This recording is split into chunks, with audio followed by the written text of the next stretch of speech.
Bismillahirrahmanirrahim. Assalamu alaikum students. You are watching office.com.pg channel, and in today's lecture we will study about the second kind of microorganism, which is called bacteria. First of all, I would like to tell you that it is the plural form of bacteria class. Mean plural form में जो microorganism, इन माइक्रोऑर्गेनिज्म्स को आप bacteria कहेंगे, जबकि अगर आपने singular में इसको बुलाना है तो आप इसको बैक्टीरियम बोलेंगे. So bacteria is the another kind of microorganism which is unicellular. I have told you in the previous lecture about the concept of unicellular, but I will revise here also that unicellular organisms are those organisms which are composed of single type of cell, or you can say that single cell.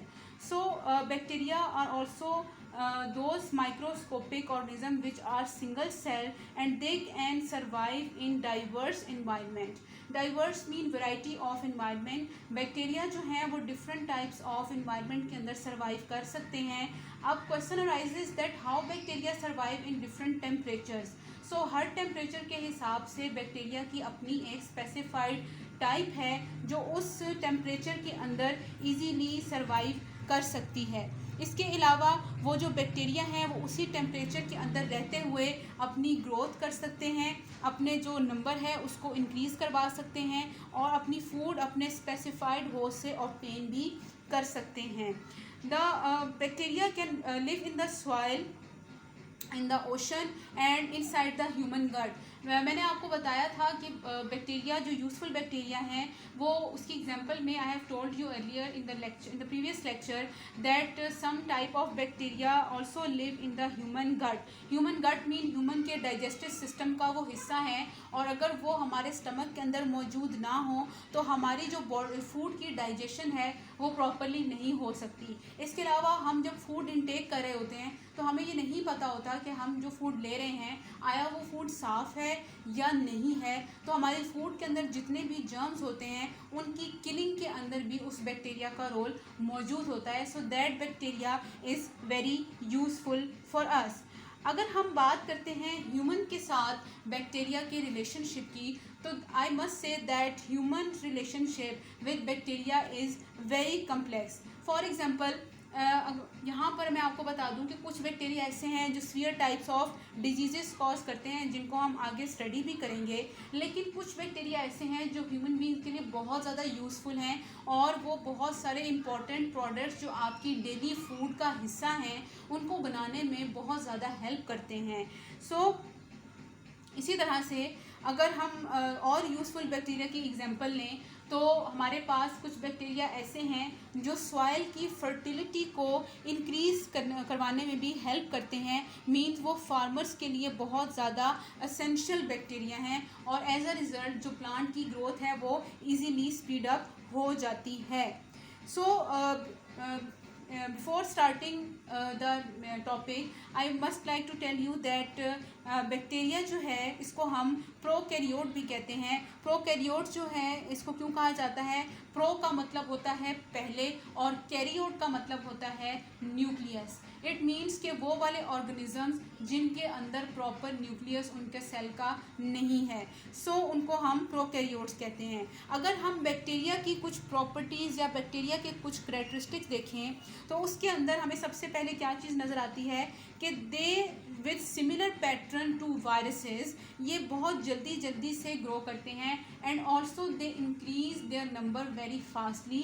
In fact I must say that after every 20 minutes one bacterial cell will be divided into two daughter cells. Two daughter cells के अंदर वो divide हो जाता है. इसके अलावा bacteria जो है उसके सेल्स में, उसके अगर सेल के स्ट्रक्चर की हम बात करें तो बैक्टीरिया का जो, क्योंकि वो खुद सिंगल सेल से बना हुआ है, उसके सेल के अंदर सारे जो इम्पोर्टेंट सेलुलर स्ट्रक्चर हैं, ऑर्गेनेलिज हैं, वो मौजूद हैं और सेंटर में उसका डीएनए स्ट्रक्चर मौजूद है. Now what is DNA? DNA is the basic recognition material, hereditary material which is necessary for any kind of organism to recognize it, to identify it. उसको हम डीएनए बोलते हैं. उसके बाद बैक्टीरिया यूजुअली 3 शेप्स में exist करता है. One is rod shaped, other is spiral shape and third one is rounded shape. इन तीनों शेप्स का जो स्ट्रक्चर है वो आपके सामने मैंने यहाँ पर बनाया हुआ है, आप यहाँ पर देख भी सकते हैं। फर्स्टली पर्पल कलर में आपको रॉड शेप बैक्टीरिया नज़र आ रहा है। रॉड शेप को आपने कैसे याद रखना है, इसकी जो शेप होती है वो बिल्कुल रॉड लाइक होती है। और इसी तरह से स्पायरल का वर्ड निकला है फ्रॉम स्प्रिंग, तो ये स्प्रिंग लाइक बैक्टीरिया होता है। और इसी तरह से राउंडेड बैक्टीरिया। अब ये जितने भी बैक्टीरियाज हैं इनके आपने देखा कि इनकी शेप्स डिफरेंट हैं, तो इनका जो सर्वाइवल टेम्परेचर है वो भी एक दूसरे से डिफरेंट होता है। इसके अलावा ये जो अपना होस्ट है वो भी डिफरेंट प्रेफर करते हैं फॉर देयर ग्रोथ। ठीक है जी।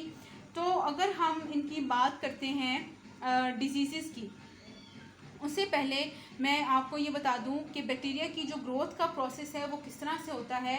बैक्टीरिया जो सेल है वो डिवाइड करता है most commonly by the process called as budding. Budding हम किसको कहते हैं? बडिंग हम कहते हैं एक छोटा सा बड, एक स्ट्रक्चर होता है जो बैक्टीरियल सेल के साइड पे आहिस्ता आहिस्ता से ग्रो करना शुरू कर देता है। और जब वो ग्रो पूरी तरह से कर जाता है तो वो उस बैक्टीरियल सेल से अलग हो जाता है और वो अलग होकर कहलाता है डॉटर सेल। ठीक है, सो उसको हम उस केस में बैक्टीरियल डॉटर सेल कहते हैं।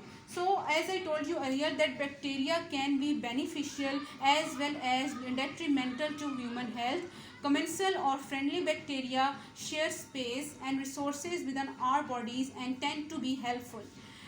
There are about 10 times more microbial cells than human cells in our body.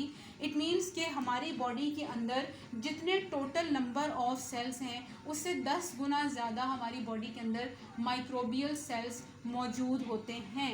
So these microbial cells may include bacterial cell, viral cells or any type of other microorganism cell.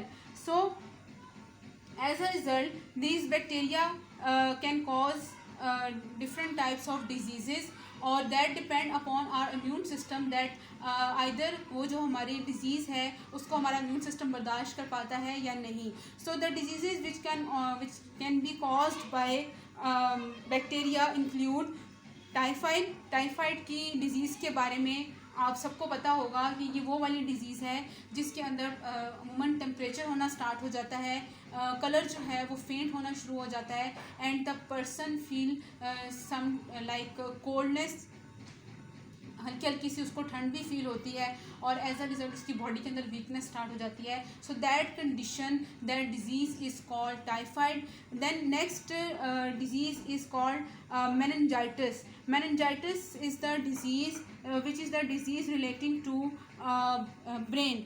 इसका जो नाम है वो किस तरह से बना है वो मैं आपको क्लियर कर देती हूँ। सबसे पहले meningitis का जो वर्ड है वो निकला है मेनिंग्स से। मेनिंग्स हम कहते हैं हमारे जो ब्रेन है उसको कुछ लेयर्स ने प्रोटेक्ट किया हुआ है ताकि हमारे ब्रेन को कोई नुकसान ना पहुंचे, तो उन लेयर्स को हम मेनिंग्स बोलते हैं। अगर उन मेनिंग्स के ऊपर बैक्टीरिया का अटैक हो जाता है तो उस डिज़ीज़ को हम बोलते हैं मेनिंजाइटिस डिजीज़। ठीक है, और एज अ रिज़ल्ट आपको पता है कि जब ब्रेन के ऊपर उसका इफ़ेक्ट होगा तो आपकी बॉडी की जो ओवरऑल फंक्शनिंग है वो तो डेफिनेटली डिस्टर्ब होगी। आपकी बॉडी के अंदर जो नर्वस सिस्टम है जो एक जगह से दूसरी जगह मैसेज कैरी करके लेके आता है उसको भी इफ़ेक्ट होगा।